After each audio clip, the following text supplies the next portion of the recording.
spent hours staring at old photographs of New York City, and I couldn't believe how much it changed in just 10 years. In 1920, you could still see the horizon over most of Manhattan. 10 years later, men were eating lunch on naked steel beams a quarter of a mile above those same streets, bolting together towers that disappeared into the clouds. In a single, roaring decade, the city tore itself apart and rebuilt itself into the most jaw-dropping skyline on Earth. So I used AI to rebuild that whole decade in color, floor by floor. This is how New York City transformed from 1920 to 1930. To feel the change, you first have to see where the city started. In 1920, New York was a place caught between two centuries. Horse-drawn carts still clattered down the avenues, fighting for space with rattling Model T cars, while overhead, elevated steam and electric trains thundered along iron tracks, throwing whole streets into permanent shadow. Nearly 6 million people were packed into the boroughs, crammed into tenements, pouring off ships at Ellis Island, hustling through a city that never slowed down. And yet downtown, one lonely giant already hinted at what was coming.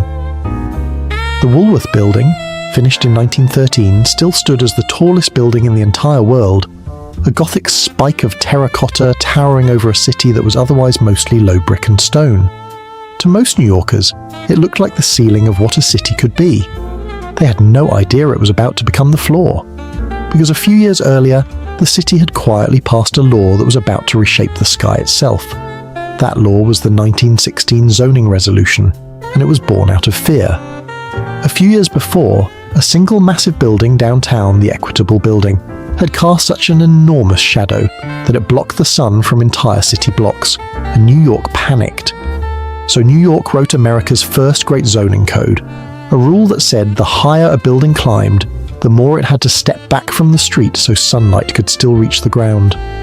The result was the famous wedding cake shape, those dramatic stacked setbacks tapering up to a slender tower, and almost overnight it became the signature look of the New York skyscraper. The rules were set, and after the First World War the money arrived to use them. Starting around 1921, a building boom exploded that would not stop for a decade, doubling the city's office space and rebuilding entire neighborhoods. At the same time, the streets transformed below, cars multiplied by the hundreds of thousands, the first traffic signals blinked to life, and the horses finally disappeared for good. Up in Times Square, electric billboards blazed all night over jazz clubs, theaters, and prohibition speakeasies. The energy was electric, the cash was flowing, and the city was ready to build like never before.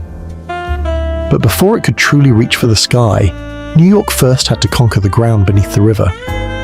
While the towers grabbed the headlines, the real heroes were working in the dark, underground.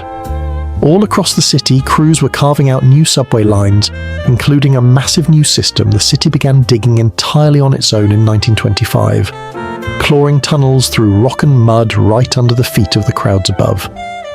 But the boldest project of all ran under the Hudson River. They called it the Holland Tunnel, and it was an insane idea for the time. The first tunnel on Earth built to carry cars beneath a river. Crews drove giant iron shields through the riverbed like enormous cookie cutters, lining the tubes with steel ring by ring as they pushed forward. Deep below the water, men known as sandhogs labored inside sealed chambers of compressed air, so intense it could kill them. And over the build, 13 of them lost their lives. Even the chief engineer paid the ultimate price. Clifford Holland drove himself so relentlessly that in 1924, at just 41 years old, he died of a heart attack, only days before the two halves of his tunnel were set to meet in the middle. His successor died months later from the strain. It fell to a third engineer, Ole Singstad, to finish the job and crack the deadly problem of trapped car exhaust, using gigantic fans that could swap all the air in the tunnel in 90 seconds. When it finally opened in 1927, with the president opening it by a remote control, it was named forever after the man who gave his life to build it. And the building did not stop at the water's edge, because that same year, work also began on a colossal new crossing, the future George Washington Bridge, designed to leap the Hudson in a single span. With the city now wired, tunneled, and connected, all that roaring ambition finally turned upward. This is where the decade truly explodes. Fueled by a stock market that seemed to only ever go up, developers threw fortunes into the air, racing to stack steel higher than anyone ever had. Block after block, brand new towers shot up. On every site, riveting gangs swarmed the rising steel frames, tossing red-hot rivets through the air and hammering them home, while the zoning law's setbacks gave each tower that soaring stepped silhouette. The black and gold American Radiator Building glowed like a dark jewel. The Paramount Building crowned Times Square. Luxury hotels like the Ritz Tower and the Sherry Netherland pierced the skyline near Central Park, and pioneering Art Deco giants like the Barclay Vesey Building, the Fred F. French Building, the Chenin Building, and the New York Life Building reshaped whole avenues. And then came the main event, a brutal personal race for the title of the tallest building in the world. The automobile king Walter Chrysler and his architect William Van Allen were locked in a secret duel against Van Allen's former partner, who was racing up his own tower down at 40 Wall Street. From 1928 to 1930, the Chrysler Building climbed in stunning Art Deco style, and at the last second, Van Allen raised a secret spire hidden inside the crown, vaulting it to a staggering 1,046 feet and snatching the record. New York had built the tallest thing on the planet, but an even bigger giant was already on the drawing board, and nobody saw the catastrophe that was about to hit. By the autumn of 1929, the party felt like it would never end. The cranes were everywhere, the towers kept climbing, and on Wall Street, ordinary people were pouring their savings into a stock market that only seemed to rise. New York looked unstoppable. Then, in late October of 1929, it all collapsed.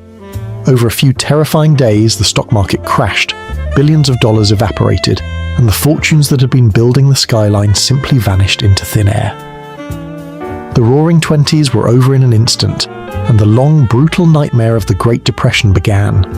You would think every construction site in the city would have frozen on the spot. But astonishingly, the two greatest giants of all were just getting started. Even as breadlines formed in the streets below, the steel kept rising above them. In May of 1930, the Chrysler Building officially opened as the tallest in the world, a glittering monument finished just as the money ran dry. And only blocks away, an even more audacious project had already begun. In March of 1930, work started on the Empire State Building, bankrolled by financier John Raskob and fronted by former Governor Al Smith, who were determined to build something taller still. Driven by an army of workers desperate for paychecks in a collapsing economy, and built by the legendary firm of Starrett Brothers and Eakin, the Empire State Building went up at a furious, almost unbelievable pace, sometimes more than 4 floors a week, rising to a record-shattering 1,250 feet in just over a year. When it opened in 1931, so much of the city was broke that its offices sat famously empty, earning it the bitter nickname the Empty State Building. And yet the decade that had begun with horse carts and gas lamps ended with the tallest building in human history scraping the clouds over Manhattan. It was the ultimate symbol of a city that simply refused to stop dreaming, even as the world fell apart around it. In just 10 years, New York went from a low-rise city of horses and shadows to the electric capital of the modern world. It tunneled under its rivers, threaded subways beneath its streets, and threw up a forest of skyscrapers right before the Depression froze it all in place. And the wild thing is, almost everything they built that decade, the Chrysler, the Empire State, the Holland Tunnel, still defines New York today. It proves that the boldest cities are built by people brave enough to dream impossibly big. Subscribe and tell me which era I should rebuild next.